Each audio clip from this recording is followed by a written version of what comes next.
আজি আমাৰ কেবিনেটত এটা সিদ্ধান্ত হল যে অসমৰ কোনো হোটেল আৰু ৰেষ্টুৰেণ্টত গো মাংস পৰিবেশন কৰা নহব আৰু বিভিন্ন ধৰণৰ যি সামাজিক ফাংচন হয় কোনোবাই ধৰ্মীয় সভা পাতিলে কিবা পাতিলে যিবিলাক সামাজিক সভা হয় সেই সামাজিক সভাটো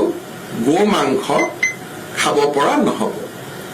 যেটো এটা অভিযোগ আছিল যে কোনোবাই গো মাংস দি দিলে তাৰমানে পাব্লিকলি খালে এতিয়াৰ পৰা public consumption of beef has been totally prohibited from today. So, in no restaurant, in no hotels, and in no public places. প্ৰধানমন্ত্ৰী ডাঙৰীয়াক সাক্ষাৎ কৰিলো আপোনালোকক আমাৰ প্ৰায় 1 লাখ কোটি টকাৰ অসমৰ ইনফ্ৰাষ্ট্ৰাকচাৰৰ বিভিন্ন প্ৰজেক্ট কেন্দ্ৰত বিভিন্ন পৰ্যায়ত আছে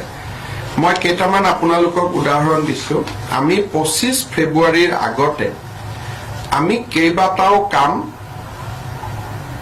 অনুমোদনৰ কাৰণে চেষ্টা কৰিছো এটা হল বঙাইগাঁও ৰিফাইনাৰী শোধন ক্ষমতা 5 মিলিয়ন মেট্ৰিক টনলৈকে বৃদ্ধি কৰা এটা প্ৰকল্প দ্বিতীয় প্ৰকল্পটো হল নামৰূপৰ যেটো আমাৰ ফাৰ্টিলাইজাৰ কোম্পানী আছে তাৰ যেটো এক্সপানশন প্ৰায় 10,000 কোটি টকা লাগিব সেই প্ৰকল্পৰ অনুমোদন কৰিব তৃতীয়তে আমাৰ গুৱাহাটী ৰিং ৰোড নাৰেংগী কুৰুৱা ব্ৰিজ সহ তাৰ যাতে প্ৰধানমন্ত্ৰী ডাঙৰীয়াই আধাৰশিলা কৰিব পৰা অৱস্থালৈকে যায় আমাৰ ইনভেষ্টমেন্ট আৰু ইনফ্ৰাষ্ট্ৰাকচাৰ সামিটৰ আগতে সেই সময়তে যাতে আমাৰ কাজিৰঙাৰ এলিভেটেড কৰিডৰটোৰ ওপৰত এটা সিদ্ধান্ত হয় সেই সময়তে যাতে আমাৰ নুমলীগড় আৰু গহপুৰৰ মাজত টানেলটো সম্পূৰ্ণ হয় তৃতীয়তে আমি এটা বহুত ডাঙৰ প্ৰজেক্টত কাম কৰি আছো হেতু হল গুৱাহাটীৰ পৰা আমি বৰাপানীলৈকে যাম আৰু বৰাপানীৰ পৰা শিলচৰ 4 ঘণ্টাত গৈ পাব পৰা প্ৰায় 25,000 কোটি টকা ব্যয় হ'ব হেতু কয় এক্সপ্ৰেছ হাইৱে অৰ্থাৎ প্ৰথম আপুনি যাব বৰাপানীৰ পৰা সিধাই গৈ আপুনি শিলচৰ এটো যেটো ইষ্ট ওয়েস্ট কৰিডৰ হৈ আছে হাফলং দি তাত যেহেতু পাহাৰুৱা ৰাস্তা কেতিয়াবা ভাল হ'ব পাৰে কেতিয়াবা বেয়া হ'ব পাৰে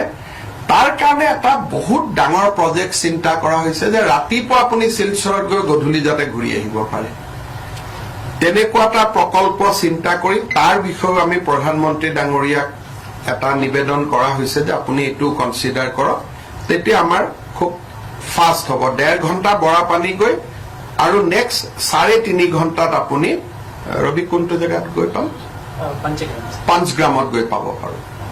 সো এই এটা ডাঙৰ প্ৰজেক্ট সেকেন্ড হল মৰিগাঁৱৰ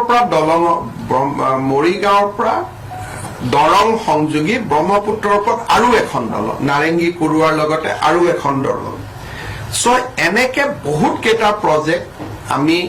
ভাৰত চৰকাৰৰ লগত কথা পাতি আছো এইবোৰটো এনে সপোন লাগে কিন্তু প্ৰধানমন্ত্ৰী ডাঙৰীয়াই মোক কৈছে যে গোটেই লিষ্টখন নহলেও যিমানখিনি কৰিব পৰা যায় তেখেতে অসমৰ কাৰণে কৰিব চেষ্টা কৰিব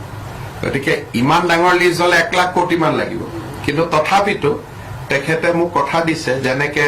ৰিফাইনাৰী এক্সপানশনটোতে 8-9,000 কোটি লাগিব ফাৰ্টিলাইজাৰত 10,000 কোটি লাগিব শিলচৰ ৰাস্তাটো হলে 25,000 কোটি টকা লাগিব যদি তলত আমাৰ টানেলটো হয় 12,000 কোটি টকা লাগিব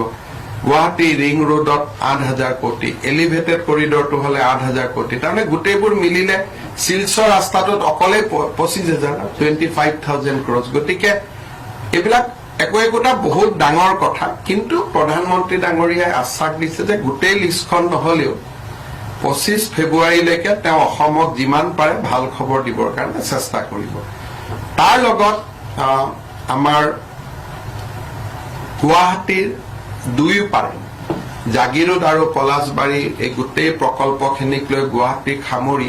দুখন স্যাটেলাইট সিটিৰো কথা চলি আছে তাতো প্ৰায় 10,000 কোটি টকাৰ বিনিয়োগৰ কথা আছে গতিকে বিভিন্ন ধৰণৰ আঁচনি আমি 25 ফেব্ৰুৱাৰীৰ ভিতৰত অসমৰ কাৰণে ভাল খবৰ যিমান পাৰো ল'ব খুজিছো ৰেলৰ ওপৰতো এটা ডাঙৰ প্ৰজেক্ট আছে যে গুৱাহাটীৰ পৰা ডাইৰেক্ট ভূটানলৈকে গেলেফুলৈকে এটা ডেডিকেটেড ৰেল লাইন গতিকে বহুত বিলাক সপোন লৈ এবাৰ আমি দিল্লীত আহিছিলো আৰু সকলো মন্ত্ৰীয়ে খুব পজিটিভলি ৰেছপন্স কৰিছে ডিপাৰ্টমেণ্টে কৰিছে আৰু বহুত বিলাক কামৰ চৰ্চা হৈছে গতিকে মই ভাবো যে 25 ফেব্ৰুৱাৰীলৈকে আমি এটা এক্সাইটিং টাইম এটা অসমৰ কাৰণে বহুবিলাক কাম আমি 25 ফেব্ৰুৱাৰী সামিটলৈকে কৰিব পাৰিম বুলি মই আশা কৰিছো